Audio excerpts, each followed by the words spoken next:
东部海域嘛是目前海上警报的警戒区哦，花莲台东的渔船佮客轮、游艇哦，就要等下明仔才会当出海。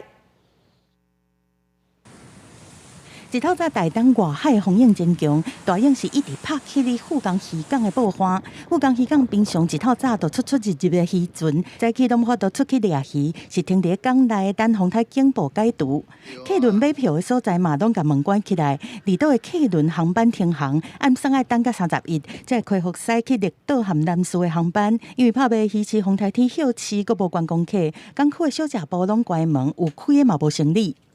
会经过啊，也是蛮少的，因为台风天毕竟没什么人。花莲渔港虽然是离风台较远，但是海边的风影嘛同款真大，渔船无法度出海去作业，拢伫港内避风。热天真侪人爱去的太平洋海上看海翁的游艇，这礼拜嘛因为风台无法度载人客出去看，大约2000个游客仍然受影响。目前来讲，就是已经有3天的行程是停航的，但是后续客人要回复速度也有很慢。 东部外海海上的风台警报嘛是继续在发布，不过这摆花莲和台东无伫个陆上风台警报的警戒范围，风雨无介大，但是县府嘛同款是呼吁民众，未来24点钟东部会有好大雨发生，山区的民众要做好防灾准备。记者综合报道。